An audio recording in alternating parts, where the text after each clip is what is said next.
على رسوله الكريم أما بعد فأعوذ بالله السميع العليم من الشيطان الرجيم بسم الله الرحمن الرحيم ألم تر أن الله يسجد له من في السماوات ومن في الأرض والشمس والقمر والنجوم والجبال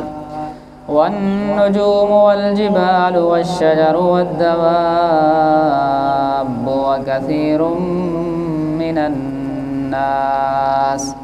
وكثير حق عليه العذاب ومن يهن الله فما له من مكرم إن الله يفعل ما يشاء صدق الله العظيم۔ واجب الاحترام بزرگوں، دوست اور بھائیوں، سورۃ حج کی 18 نمبر آیت تلاوت کی ہیں۔ دعا ہے اللہ پاک حق سچ کہنے کی توفیق عطا فرمائے اور اللہ پاک ہم سب کو سننے سمجھنے کے بعد عمل کی توفیق عطا فرمائے۔ سابقہ آیات مبارکہ کے اندر اللہ پاک نے اہل حق اور باطل فرقوں کے درمیان قیامت والے دن عملی فیصلہ فرمائیں گے، اللہ نے اس کا ذکر فرمایا تھا کہ آج دنیا کے اندر لوگ اللہ کو چھوڑ کر اپنے خالق، اپنے مسجود معبود کو چھوڑ کر غیر اللہ کی پرستش عبادت کر رہے ہیں۔ فرمایا قیامت والے دن اللہ ان کے درمیان عملی فیصلہ کرے گا۔ اہل ایمان کے لیے جنت اور باطل فرقوں کے لیے جہنم اللہ پاک نے تیار کر رکھی ہے۔ ایمان والے جنت کے اندر جائیں گے، کافر بد دین جہنم کے اندر جائیں گے۔ آج علی آیات مبارکہ کے اندر اللہ نے فرمایا اللہ کو سب علم ہے، اللہ کا علم کامل ہے، اس کی قدرت بھی کامل ہے، علم بھی محیط ہے، قدرت بھی محیط ہے۔ اللہ کو سب کا علم ہے کہ کون کیڑے مسلک پر، کون سے مذہب پر، کون سے عمل پر ہے، اللہ کو سب معلوم ہے۔ تو اپنے علم کے مطابق وہ قیامت والے دن فیصلہ کرے گا، اس کو سارا علم ہے۔ یہ نہیں کہ اللہ کو معلوم نہیں ہے، کیسے فیصلہ کرے گا؟ اتنا کثیر تعداد کے اندر لوگ جن کی گنتی بھی نہیں ہو سکتی، قیامت والے دن کیسے اللہ کو پتہ ہوگا کہ فلانا اس مذہب تھا، فلانا اس مذہب پر تھا، فلانا یہ عمل کرتا تھا؟ فرمایا اللہ کو سارا علم ہے، سب کچھ فرشتے جو ہے لکھ رہے ہیں، اللہ کے علم سے باہر نہیں ہے۔ تو قیامت والے دن اپنے علم کے مطابق، قدرت کے مطابق فیصلہ کرے گا۔ آج علی آیات کے مبارک کے اندر اللہ نے فرمایا اللہ کی قدرت اور علم اتنا ہے اور اتنا قدرتوں والا ہے کہ فرمایا ساری کائنات اسی اللہ کی عبادت کرتے ہیں، اسی اللہ کو سجدہ کرتی ہے۔ ایک انسان ہے جو اللہ کو چھوڑ کر غیر اللہ کی پوجا کرتا ہے۔ تو اللہ فرمائے الم تر ان اللہ، فرمایا کیا اے مخاطب تو نے دیکھا نہیں، تجھے علم نہیں ہے؟ یسجد لہ من فی السماوات ومن فی الارض، فرمایا اللہ ہی کو سجدہ کرتے ہیں جو کچھ آسمانوں کے اندر ہیں اور جو کچھ زمین کے اندر ہیں۔ آسمانوں والی مخلوقیں، فرشتے ہیں، باقی چرند پرند اڑ رہے ہیں، وہ بھی اللہ کو سجدہ کر رہے ہیں، اللہ کی بات کر رہے ہیں۔ اور جو زمین کے اندر ہمیں نظر آ رہے ہیں، زمین کے اوپر ہیں، زمین کی تہ کے اندر ہم سے چھپے ہوئے ہیں، وہ بھی اللہ کی حمد تعریف کر رہے ہیں۔ تو اب اللہ نے سجدے کا ذکر کیا کہ اللہ کا سجدہ کا ہے، سجدے سے مراد عبادت ہے۔ انسان جو سجدہ کرتا ہے اللہ کو، اپنی پیشانی زمین پر رگڑتا ہے، اپنی پیشانی زمین پر رگڑتا ہے، یہ انسان کا سجدہ ہے۔ باقی چیزیں اپنی حیت و شکل کے مطابق اللہ کی عبادت کر رہی ہیں۔ اللہ فرما رہے ہیں والشمس والقمر، فرمایا سورج بھی اللہ کی عبادت کر رہا ہے۔ صبح سے لے کر شام تک سورج نکلتا ہے، سارا دن اللہ کی عبادت کرتے ہوئے، اللہ کی تعریف کرتے ہوئے، اللہ کی مان رہا ہے، فرمانبرداری کے اندر چل رہا ہے، اپنی ڈیوٹی پوری کر رہا ہے۔ ذرہ برابر وہ تاخیر سے نہیں آتا، ذرہ برابر بھی اللہ کی نافرمانی نہیں کرتا۔ اللہ نے جو اس کا ٹائم مقرر کیا ہے کہ اس موسم میں اس وقت انہیں نکلنا ہے، اس وقت غروب ہونا ہے، وہ اسی ٹائم پر نکلے گا طلوع ہوگا اسی ٹائم پر غروب ہوگا۔ تو اللہ فرمایا دیکھو تو صحیح تم کیا چیز ہو، اتنا بڑا سورج پوری کائنات کو روشن کرنے والا، وہ اللہ کا فرما بردار، اللہ کی عبادت کرنے والا، والقمر اور چاند بھی اللہ کی عبادت کر رہے ہیں، والنجوم اور ستاروں کو دیکھو رات کو جگمگا رہے ہیں، یہ اللہ کی حمد و ثنا اللہ کی تعریف کر رہے ہیں، والجبال اور پہاڑوں کو دیکھو، اتنا بڑے بڑے پہاڑ جو آسمان بوس انسان دیکھے تو آسمان کے ساتھ اس کو نظر آتے ہیں، اتنا بڑے بڑے پہاڑ کہ وہ بھی اللہ کی عبادت کر رہے ہیں، وہ بھی اللہ کی حمد کر رہے ہیں، سجدہ کر رہے ہیں، عبادت کر رہے ہیں، والدواب اور چوپائے، والشجر اور درخت، یہ درخت ہمارے سامنے کھڑے ہیں، دیکھو یہ اللہ کی تعریف کر رہے ہیں، اللہ کی حمد کر رہے ہیں۔ تو علماء فرماتے ہیں انسان کے علاوہ جو بھی مخلوقات ہیں جب وہ اللہ کے ذکر سے غافل ہوتی ہے تو اس پر موت واقع ہو جاتی ہے۔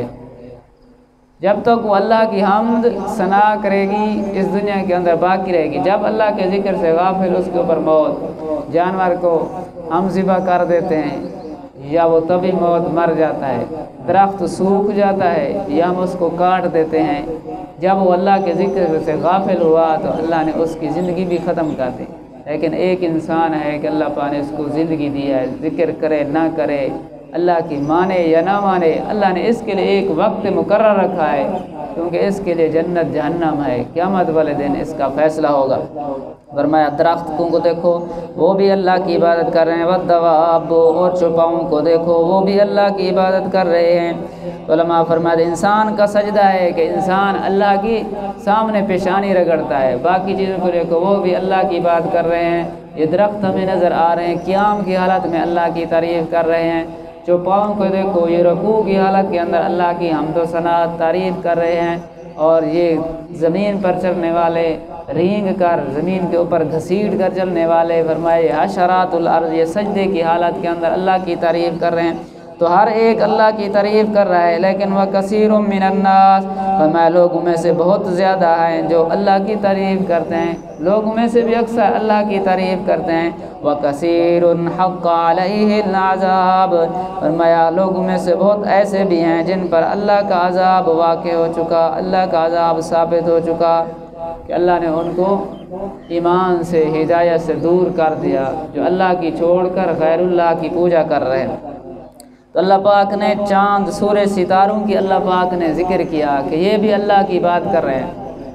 اہل عرب میں سے کچھ لوگ ایسے تھے جو سورج کی پرستش کرتے تھے، اہل عرب کے علاوہ بھی ایسے لوگ تھے جو سورج کی پرستش کرتے تھے، کوئی جانوروں کی پرستش کرتے تھے، اب بھی کرتے ہیں گائے کی، کوئی درختوں کی پوجا کرتے تھے۔ تو اللہ فرما رہے ہیں دیکھو وہ تو ہماری عبادت کر رہے ہیں، سورج بھی ہماری عبادت کر رہا، فرما برداری کر رہا، درخت بھی ہماری، چوپائے بھی ہماری، لیکن انسان کو دیکھو اللہ کی بنائی مخلوق کے سامنے جو ہے جھکا ہوا ہے، وہ تو ہمارے سامنے جھکے، درخت بھی، پہاڑ بھی، جانور بھی، لیکن انسان جو ہے عقل مند ہو کر یہ ان کے سامنے اللہ کی مخلوق کے سامنے جھکا ہوا ہے۔ فرمایا یہ کون سی عقل مندی ہے؟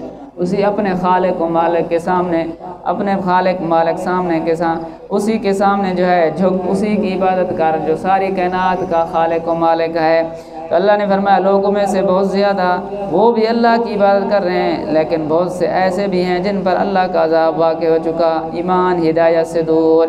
وَمَن يُهِنِ اللَّهُ فَمَا لَهُ مِن مُّكْرِمٍ فرمایا جسے اللہ ذلیل کر دے اسے کون عزت دے گا، جسے اللہ ذلیل کر دے اسے کون عزت دے گا۔ وَتُعِزُّ مَن تَشَاءُ وَتُذِلُّ مَن تَشَاءُ اللہ جسے چاہے عزت دے، جسے چاہے ذلیل کر دے۔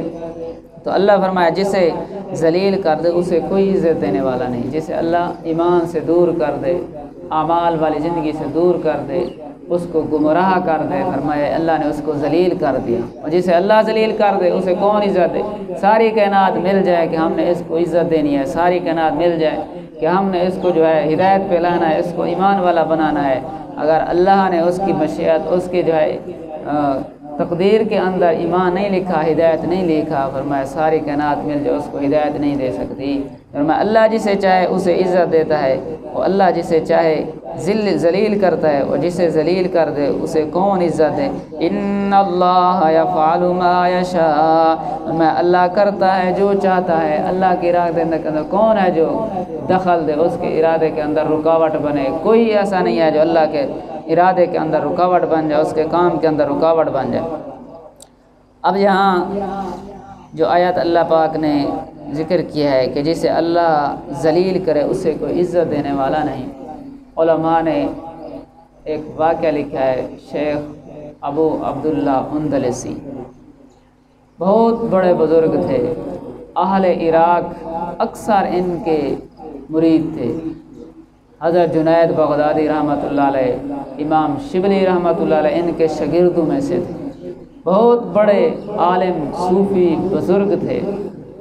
لیکن اللہ کی طرف سے آزمائش ہے، امتحان آیا کہ ایک عیسائی لڑکی کی محبت کے اندر گرفتار ہوئے، سب کو بھلا گئے، اور لڑکی نے بھی ایسی شرط لگائی کہ میں تب نکاح کروں گی کہ ہمارے خنزیروں کو چراؤ، خنزیروں کو چراؤ، جیسے بھیڑ بکریاں چراتے ہیں، وہ خنزیروں کو چراؤ، پھر میں تو اس سے نکاح کروں گی۔ اللہ کی طرف سے آزمائش تھی، ابتلا تھا، امتحان تھا۔ تو 30,000 فرماتے ہیں 30,000 احادیث کے حافظ، پورے قرآن کے حافظ، پوری قراتیں 17 جو بھی قراتیں ہیں، 11 ہیں، 17 ہیں، 7 ہیں، ہر قرات کے اندر قرآن مجید کے پڑھنے والے۔ لیکن جب یہ ابتلا آیا سب کچھ بھلا گئے۔ تو ان سے پوچھا گیا آپ کو کیا یاد ہے جب یہ ابتلا؟ فرمایا 2 آیتیں یاد ہیں، پورے قرآن سے صرف 2 آیتیں ہیں۔ ایک یہی آیت وَمَن يُهِنِ اللَّهُ فَمَا لَهُ مِن مُّكْرِمٍ، میں جسے اللہ ذلیل کر دے اسے کون عزت دے۔ دوسری آیت وَمَن يَتَبَدَّلِ الْكُفْرَ بِالْإِيمَانِ فَقَدْ ضَلَّ سَوَاءَ السَّبِيلِ، میں جس نے کفر کو ایمان کے بعد کفر کو تبدیل کر دیا، ایمان کے بعد کافر ہو گیا، وہ گمراہ ہو گیا۔ اور ذخیرہ احادیث میں سے صرف ایک حدیث یاد تھی، من بدل دینہ فاقتلوہ، کہ جو اپنا دین تبدیل کر دے اس کو قتل کر دو۔ سب کچھ بھلا گئے، پورے قرآن سے 2 آیتیں اور 30,000 کم پیش احادیث یاد تھی۔ اتنا بڑے محدث سے صرف ایک جو ہے حدیث جو ہے یاد تھی۔ اللہ کی طرف سے آزمائش امتحان تھا، لیکن پھر اللہ پاک نے توبہ کی توفیق دی کہ خود بھی سیدھے راستے پر آ گئے۔ اللہ نے دوبارہ ان کو ایمان نصیب کیا اور وہ لڑکی بھی مسلمان ہو گئی، دونوں جو ہے دوبارہ اللہ کی طرف آ گئے، ہدایت کی طرف۔ تو اللہ جسے چاہے ذلیل کرے اسے کوئی عزت دینے والا نہیں۔ ساری دنیا اکٹھی ہو جائے ہم اس کو ایمان دیں، اس کو عزت دیں، فرمایا کوئی اس کو عزت نہیں دے سکتا۔ تو مفصل واقعہ کل پڑھیں گے، لمبا واقعہ، طویل واقعہ حضرت شیخ ابو عبداللہ اندلسی کا، وہ کل پڑھیں گے انشاءاللہ۔ تو فرمایا ان اللہ یفعل ما یشاء، اللہ کرتا ہے جو چاہتا ہے، اس کے ارادے کے اندر کون رد کر سکتا ہے، اس کے ارادے کے اندر کون رکاوٹ کر سکتا ہے؟ فرمایا جو چاہے کر سکتا ہے، اس کی مشیت کو، اس کی قدرت کو کوئی نہیں روک سکتا۔ دعا ہے پڑھا سن اللہ عمل کرنے کی توفیق عطا فرمائے۔ اقول قولی ھذا والحمد للہ رب العالمین۔